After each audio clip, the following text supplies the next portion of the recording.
তাআলা। ঠিক না? রাজনীতি দিকে নেবেন না, বাস্তব বোঝানোর জন্য বলি।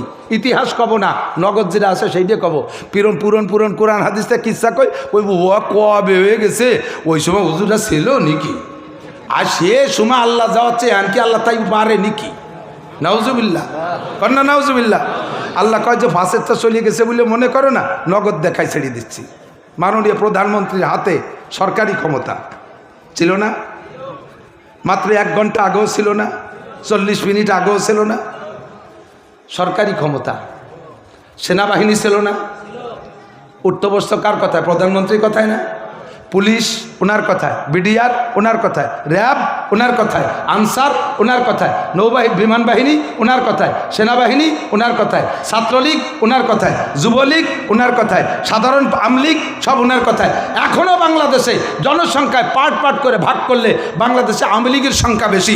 সব আমলীগ থাকলো, সেনাবাহিনী থাকলো, সব থাকলো, এত জনগণ থাকলো, আর সেই জনগণ নিয়ে গর্ব করেছে এতদিন। জনগণ ক্ষমতার উৎস, এত জনগণ আর এত অস্ত্র হাতে থাকতি, তাহলে পলানো লাগলো ক্যা? হেরে যা লাগলো ক্যা? লুকাই গেল যা লাগলো ক্যা? বাংলাদেশে থাইকে এখন কথা কথি পারো না কেন? কে কোন জায়গা আছে কেউ কয়ও না যে আমি আমলি। তাহলে জনগণ ক্ষমতার উৎস এই বুলিয়াদ্দিন আওড়াইছো, এই কথাটা বলার কারণে আল্লাহ এমন রাগারাগি গেছে, এমন রাগারাগি গেছে। থাক, তোর সব জনগণ থাকবে, তোর জনগণ ক্ষমতার উৎস, তোর হাতে ক্ষমতার জনগণ থাকবে, তার ভাগ্যে তুই হেরে যাবি। কয়টা পোলাপান নিরস্ত্র খালি হাতে যে নারায় তাকবীর দিছে, আর কোন পাশে কিটা কোন দিতে ফলাইছে গেছে। ক্ষমতার উৎসকে ইমান তৈরি করেন।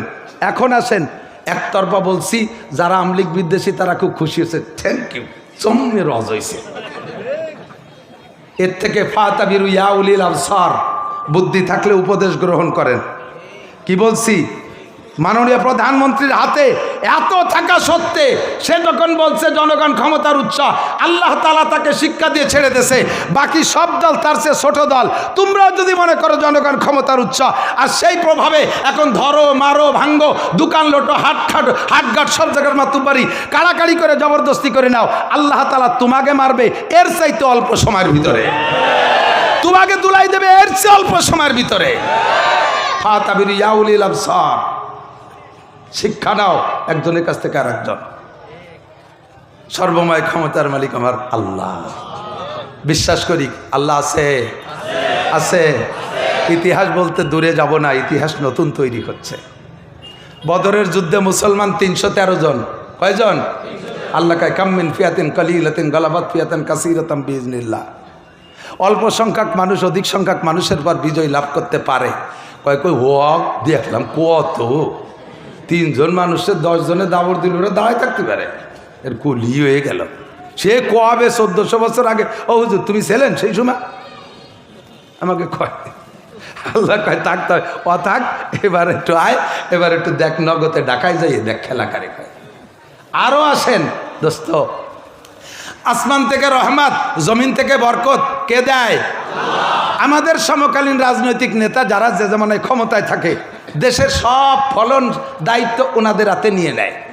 ভালো ইরিদান করলে এবার আমরা বাম্পার ফলন দিয়েছি, দুদু বাম্পার ফলন উনি দেশে দান ভালো ফললো, পরে যখন শিলিয়ার বৃষ্টিতে বাড়ই দূরে ফেলাই দিয়ে গেল, সে সময় তো বাম পায়ে দিয়ে ফলাইছো, তোমার ডান পায়ে তো জোর ছিল, তা ডান পায়ে দিয়ে ঠেকাও, বাম্পার ফলন দোষ ডান পায়ে দিয়ে ঠেকাও। শিলি মারিয়ে গেছে, কয়েছে প্রাকৃতিক দুর্যোগে ধ্বংস করে দিয়ে গেছে, এবার আমরা প্রাকৃতিক দুর্যোগের মোকাবেলা করব। আল্লাহকে পারলি বাইরো, মোকাবেলা করবি, পারলি বাইরো। প্রাকৃতিক দুর্যোগের মালিক কে? ঝড় কে দেয়? টর্নেডো, সাইক্লোন, ঘূর্ণিঝড়, এ দানা কানা সব কে দেয়? দানার সামনে সব কানা হয়ে যাও, মারিয়ে টাইরে সাফ করে দিয়ে চলে যায়। যারা মোকাবেলা করে তারা থাকে ঢাকা 14 তলা দালানের মধ্যে, ভূমিকম্প প্রুফ, ঝড় proof, tornado proof, corona proof. বিল্ডিংয়েও মাস্ক লাগাই দিয়েছে, বিল্ডিংয়ে পিপি ভরাই দিয়েছে, ওর মধ্যে করোনা ঢুকতে না পারে। রাস্তাঘাটে লোকাল পাবলিকের কাছে কিচ্ছু নাই, তারা মরিয়ে সারিয়ে সাফ হয়ে যাওয়ার পরে এরপরে উনরা আসে কয়টা পচা ছিঁড়ে পুরন চাইল ছিঁড়া খেতা পুরন কম্বল এনে রাস্তার পাশে ডালিয়ে থিয়ে কয় তোমরা বাক করে খাও, ওরা এনে কামলা কামড়ি করে আমরা মোকাবেলা করে গেলাম।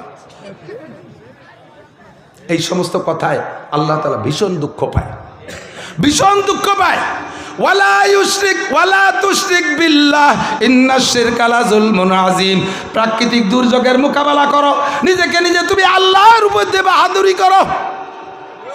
এই মার বয়স 80 বছর, আমার কাছে দোয়া চায়, 80, 85, 90 বছরের মা মরে মরে বাপ নাকের ভিতর দিয়ে পাইপ দিয়ে সেলাইন খাওয়ায়। আইসে দোয়া কা হুজুর দোয়া করেন, আমার মা মৃত্যুর সাথে পাঞ্জা লড়তেছে। ছোটবেলায় পাঞ্জা লড়তাম দুইজনে, সমান শক্তি দুইজনে, এই হাতে হাতে পাঞ্জা লড়ে না? তাহলে এই 30 বছরের এক যুবকের সাথে কি 5 বছরে পোলা পাঞ্জা লড়ে? সমান সমান শক্তির দুইজন কাছাকাছি পাঞ্জা লড়ে না? তো মরার দায়িত্ব, মৃত্যুর দায়িত্ব হলো আজরাইলি রাতে, যে আজরাইল কোটি কোটি বাহাদুরে শোয়াই ফেলাই দেয় বালিশ ছাড়া, সেই আজরাইলের দায়িত্ব মৃত্যু। আর আজরাইল ওর মারে মারবে, আর ওর মা সেই আজরাইলের সাথে পাঞ্জা লড়তেছে, নাকের মধ্যে ভাইব ঢুকানো উষ্টাই চাই রয়েছে, পাঞ্জা লড়তেছে। তা কি অবস্থা, আপনার মা জেতবে না আজরাইল জেতবে? বাপ কেমন মনে হয়? এই পাঞ্জায় জেতবে কে? ভাষা শেখেন, জেনারেল পড়ে আকাশে উড়িয়ে গেলেও এই সমস্তগুলো আপনি পাবেন না খুঁজিয়ে, এগুলো ভর্তি হবে আলেমদের কাছে। কতক্ষণ? এই সেদিনকে আমার বিশ্ববিদ্যালয়ে এক ছাত্র বলতেছে, হুজুর আমি বুখারী শরীফের তর্জমা কিনবো, আমি তফসির কিনবো, কোনটা কোনটা কিনবো? কোরআন শরীফের তর্জমা। আমি বলি তুমি একখানও কিনবা না, তুমি দুইখান বাংলা বেস্তেজর কিনবা। ওই বাংলা বেস্তেজর পোলাপানের পড়া, আমি বিশ্ববিদ্যালয়ের স্টুডেন্ট, আমি বড় তা পড়বো না? আমি বলি ওর কিচ্ছু বুঝবা না, অবুঝতি আলিব্বা উর্দু উর্দু ফার্সি পড়িয়া ক্লাসে পার করিয়া 12 বছর উস্তাদের কাছে যাইয়া সামনে বৈশা উস্তাদের কাছে বোঝা লাগবে, নইলে তোমার সামনে এমন এমন হাদিস আসবে যে হাদিস দুইটা হাদিসের ভিতরে বিরোধ, ওই বিরোধ তুমি সমাধান করতে খুঁজে পাবা না, ওর সমাধান করতে তোমার আরও 10 খান পড়া লাগবে, সেই 10 খান তোমার কাছে না থাকার কারণে তখন তুমি বিভ্রান্ত হয়ে যাবা, তুমি জাকির নায়ক হয়ে যাবা, তুমি এইরকম ডাক্তার আর ডক্টর হয়ে যাবা, কোরআন হাদিসের কিচ্ছু বুঝবা না। বুঝতে হবে উস্তাদের সামনে বসে এই সমস্ত ক্রিটিক্যাল মাসালা, এটা আপনারা একা একা কখনো বই পুস্তক দেখে বুঝবেন না, ওর মধ্যে যাবেনই না। আমরা যেটা বলে দেব ওইটার পর আমল করবেন, আমরা যেটা বলে দেব ওইটার পর আমল করবেন। আমরা দুনিয়া পড়ি টড়ে প্লেটে করে এনে গুছাই দিছি, এরই 3 প্লেট নিয়ে বসে বাড়ি বসে খাবেন, খালি খালি ওই খাটাখাটি। আর এই পোলাপান তো লেখাপড়া শেষই হয়ে গেছে, কারণ এই বড় বড় টেলিভিশন হাতে নিয়ে গেছে, আর লেখাপড়ায় বাস, লেখাপড়ায় বাস কোন জায়গায় যে জায়গার নাম করলাম না, লেখাপড়ায় বাস, তাও সমান বাস না, আহিয়ালা বাস। তখন দোস্ত সর্বময় ক্ষমতার মালিক কে? আল্লাহরে বিশ্বাস করেন, আল্লাহরে ভয় পান। এদিক টাকান নবী বলেন মাল্লাম ইয়াখাফিল্লাহ লাম ইয়াখাফিন নাস। এই এদিক মাল্লাম ইয়াখাফিল্লাহ লাম ইয়াখাফিন নাস, যে আল্লাহকে ভয় করে না সে মানুষকে ভয় করে না। কতক্ষণ? যে আল্লাহরে ভয় করে না সে ভয় করে না বিদায় দাড়ি কাটে, আল্লাহরে ভয় করে না বিদায় নামাজ পড়ে না, আল্লাহরে ভয় করে না বিদায় জেনা খায় জেনা করে, আল্লাহরে ভয় করে না বিদায় মদ খায়, গাঁজা খায়, এবা খায়, ফেন্সিডিল, আইল ঠেলে, জাল দলিল, মিথ্যে সাক্ষী, মিথ্যে মামলা, জনগণের মার মারিয়ে খায়। বাংলাদেশের চোকালারা ভাত পায় না, এই দেশের টাকা নিয়ে কানাডারে বাড়ি বানায় দেয়। কানাডা চেনেন? কানাডা, এই দেশের টাকা দিয়ে কানাডারে বাড়ি বানাই দিছে, চোকালারা ভাত পায় না। যার আল্লাহর প্রতি ভয় আছে এই অন্যায় করতে পারে? কথা বলেন পারে? যে আল্লাহরে ভয় পায় না সে নামাজ পড়ে না, আল্লাহরে ভয় পায় না পর্দা করে না, আল্লাহরে ভয় পায় না মদ গাঁজা খায়। কাজে ওই লোকটা মানুষে ভয় পাওয়ার কথা না, মানুষের মাল লুটিয়ে খাবে, মানুষের মাল মারিয়ে খাবে, তাতে তার কি আসে যায়? আল্লাহরেই ভয় করে না। আমাদের বাহিদ্দে, এই বাহিদ্দের নাম শুনছেন না? বলমারি বাহিদ্দে, বাহিদ্দের মুজাদ্দেদ হুজুর ছিলেন হযরত মাওলানা আব্দুল আজিজ সাহেব রহমতুল্লাহ আলাইহি। মুজাদ্দেদ মানে সংস্কারক, আঞ্চলিক মুজাদ্দেদ ছিলেন, বিশাল তেজি মানুষ ছিলেন, স্থানীয় বংশীয় মানুষ, প্রভাবশালী মানুষ ছিলেন। তো ওনার সামনে কেউ বিড়ি কেউ কোনোদিন খাইছে কেউ কইতে পারবে না।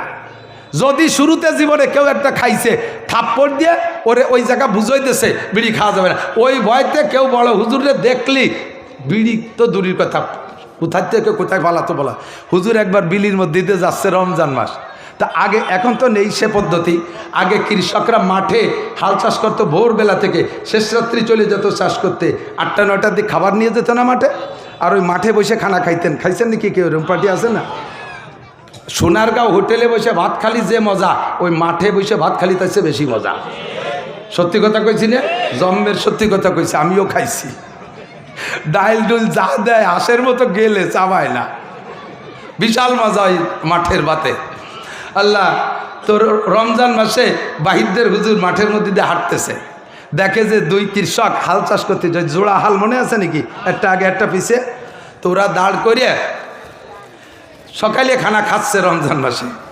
তা ওই খাওয়ার সময় হালরে দাঁড় করে রাখে, আর ওই হাতে যে লাঠিটা করে, আইলো লাঠি কয়, ঠিক আছে নাকি? এই আইলো লাঠি লাঙ্গলের গোড়ায় মাটিতে গুজিয়ে ছুঁয়ে ভাত খায়। তো ওই আইলো লাঠি পিছনে, লাঙ্গল গরু পিছনে, ওইভাবে গামছা বিছাইয়া ভাত খাচ্ছে, দস্তারখান বিছাইয়া জেলার ভিতরে। তা এর মধ্যে বাহিরদের বড় হুজুর আসতেছে। তো হুজুরে দেখিয়া আর একজন আইলিও, ও খাওয়া দাওয়া বন্ধ হয়ে তাড়াতাড়ি বন্ধ হয়ে ছুঁয়ে একেবারে খাচ্ছেই না, একেবারে রোজাদার ব্যক্তি দিয়ে বসে রয়েছে। আর ওরে করছে যে এই সর্বনাশ করছে, ওই যে বড় হুজুর আসতেছে তোরে দিবেন রোজা একেবারে খাওয়াই ছাড়ি দেবে। ও বলতেছে, আল্লাহ রে ভয় আল্লাহ না, আর বড় হুজুর রে, আল্লাহ রে ভয় করলে তো রোজা রাখতাম। কথা তো সত্যি, আল্লাহ রে ভয় করলাম না, আর বড় হুজুর রে। এই কথা বাতাসের সাথে উড়িয়ে হুজুরের কানে চলে গেছে। হুজুর আর কথাবার্তা না কইয়ে গুড়ি পায় আইসে লাঙ্গলের গোড়ায় তাইলো লাঠিখান উঠোই নিয়ে বাতের মধ্যে গা ঠাইসিয়ে ধরিয়া পাছায় আর পিটি সপা সপ, তোর আল্লাহরে বয়ারা লাগবে না, আমারে বয়লি রোজা থাকতে পারবি। বাল হইয়ে পাছা চামড়া সিলি ভেড়া দিতে, শয়তান বিয়াদব মোশরেক কাফের। আল্লাহরে ভয় করিস না মানে? আল্লাহরে ভয় করবি না কেন? তোর আল্লাহর ভয় আসবে না কেন? রমজান মাসে হাল চাষ করবি, বেলা 10টা পর্যন্ত রোজা থাকবি, রোজা ছাড়বি না। তওবা করি পেশাব পায়খানা করে দিয়েছে বাড়ির টেলায়, ওই সময় আস্থা করলো তওবা রেখে, হুজুর আপনার পায়ে ধরি, জীবনে আল্লাহ যদি শোষিত রোজা ছাড়বো না। মাল্লাম ইয়াখাফিল্লাহ লাম ইয়াখাফিন্নাস। যত মানুষ অন্যায় করে সম্পূর্ণ আল্লাহকে ভয় না করার কারণে করে। আল্লাহকে যদি শতভাগ ভয় করে, আল্লাহকে যদি শতভাগ ভয় করে, ওই লোকটা কি ঘুমায় থাকতে পারে? ওই লোকটা ঘুমায় থাকতে পারে? মার্ডার কেসের আসামি, বহুত দিন পলায় বেড়াইছেন, কোনো মতে আজকে লুকায় পালায় বাগানের মধ্যে দিয়ে বাড়ি এসে ঢুকছেন। আপনাকে আবার শেষটায় থোয়ার আগে সেরে চলে যেতে হবে, বাড়ির থেকে চলে যেতে হবে, নইলে সকালবেলা কোনোভাবে আশ পাইলে র্যাব পুলিশ যৌথ বাহিনী ঘুরতেছে, ধরে নিয়ে যাবে। এই ভয় আপনার ভিতরে কাজ করতেছে। এত বড় ভয় ভিতরে থাকতে রাত্রে যদিও কিছুক্ষণ বাড়ি থাকেন, স্ত্রীর সাথে আনন্দ ফুর্তি যদিও করেন, আগের মতো তো হবেই না, বরঞ্চ আপনার চোখে এক পলক ঘুম আসবে না। কারণ ঘুমোয় যদি যাই, উঠতে যদি না পারি, তাহলে সকালবেলা র্যাবে ধরে নিয়ে যাবে। এই ভয় অন্তরে বিরাজ করে কি করে না? আর ওই ভয় সারাটা রাত ঘুম হয় না। দুনিয়ার র্যাব আর পুলিশের ভয়তে যদি তোমার রাত্রে ঘুম না হয়, আহকামুল হাকিমের সামনে দাঁড়াইয়া 4টি প্রশ্নের জবাব দেওয়া লাগবে। বুড়ো 70 বছর সময় কোথায় লাগাইছো? যুবক যৌবনকালটা কোথায় কাটাইছো?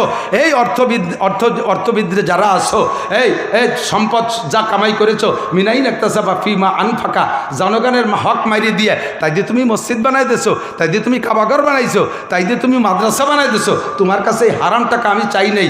এই তুই কষ্ট করে কামাই করে আবার হারাম জায়গা খরচ করছিস, সারা দিন ভরে ভ্যান চালাইয়া, সপ্তাহে শনিবারে যে বেরাকের টাকা কিস্তি পরিশোধ করিস, কামাই করছিস হালালভাবে, খরচ করিস হারামভাবে, এই সমস্ত উল্টোপাল্টা কেন করছিস? জবাব আল্লাহর কাছে দেওয়া লাগবে কি লাগবে না? কথা বলেন লাগবে। এই ভয় যার অন্তরে আছে, ওই লোকটাকে এই অন্যায়গুলো করতে পারে, এই অন্যায় করতে পারে।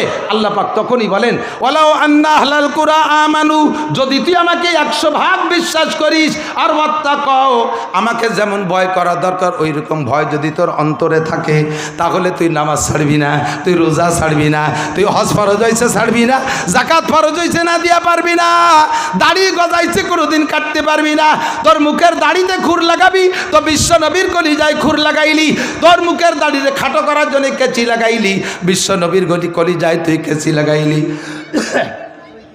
বেপর্দা করবি, আল্লাহর হকের মাথায় বাড়ি মারলি, সুন্নত তরক করলি, নবী পাকের মাথায় বাড়ি মারলি, এত বড় অন্যায় করবি আর তুই আমার কাছে রহমত আর বরকতের আশা করিস, জীবনেও সম্ভব না বান্দা। তুই আমি আল্লাহকে ভয় কর আর আমার শরীয়তের বিধানগুলো মেনে চল।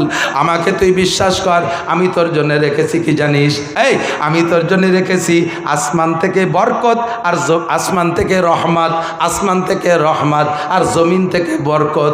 এই রহমত আর বরকতের জন্য তোমার আলাদা মোনাজাত করা লাগবে না, আলাদা খতম পড়ানো লাগবে না, মৌলবীকে ডাইকা বাড়ি নিয়ে মিলাদ পড়ানো লাগবে না, কিচ্ছু করা লাগবে না। আমি আল্লাহর পর ওয়াজিব হইয়া যায় তোমার সব চাহিদা পূরণ করা। বান্দা তোমার বিশ্বাস না হয়, সাহাবাদের ইতিহাস বাদ দাও, তাবেইনদের ইতিহাস বাদ দাও, আগের নবী রসুলদের ইতিহাস বাদ দাও। নগদে 22 সাল 23 সাল 24 সাল চলে, 22 সাল 23 সাল 24 সাল, এই 2.5 বছর তুমি একটু চোখ লাগাও, পয়সা থাকলে একটু কষ্ট করে যেয়ে দেখে এসো আফগানিস্তান, যাও আফগান দেখে আসো, পেপারে পড়ো। সোনার বাংলাদেশ, আমার স্বাধীন বাংলাদেশ, বাংলাদেশের মাটির মধ্যে এত উর্বর মাটি পৃথিবীর অন্য কোনো জায়গা নাই। এই মাটিতে আদম আলাইহিস সালামের অবতরণ ঘটেছিল। এই ভারতবর্ষের শরণদ্বীপে হযরত আদম আলাইহিস সালামের আবির্ভাব হয়েছিল। উনি ওখানে এসেছিলেন, ওনার আগমনের কারণে এই ভারতবর্ষের মাটির ভিতরে আল্লাহ জান্নাতি বরকত দিয়ে দেশে। মাঠের থেকে ধানের বোঝা মাথায় করে বাড়ি আসি, জাকিতের রাস্তায় যদি ধান পইড়া যায়, পড়ে না? ধানের বোঝা, পাকা ধানের বোঝা মাথায় করে রাস্তায় জাকিতি পড়ে না?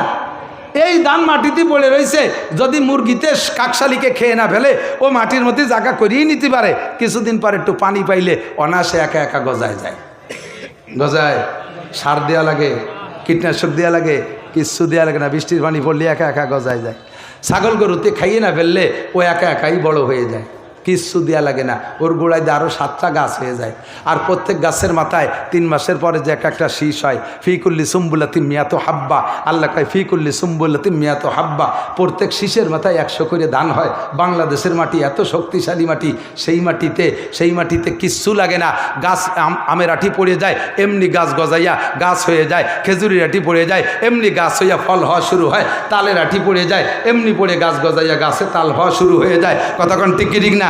ও দোস্ত, সেই আফগানিস্তান এ পাথরি দেশ, মরুভূমির দেশ, সেই দেশে আগে যে গাছ ছিল 40টা বছর যুদ্ধ করছে, 20 বছর রাশিয়ার সাথে আর 20 বছর ন্যাটো বাহিনীর সাথে। আমেরিকা হলো ওদের আমিরে শরিয়ত, আমিরে শয়তান। আমেরিকা কি? আমিরে শয়তান, বলেন আমিরে। দুনিয়ায় ইবলিশ শয়তান আপাতত কোনো কাজ করতেছে না, জো বাইডেনরা খেলাফতি দিয়ে সরিয়ে চলে গেছে।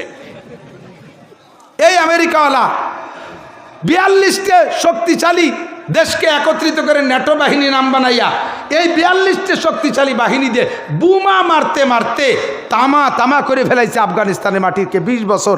আর রাশিয়া আর এক শক্তি 20 বছর মারছে। ও জায়গা তো মান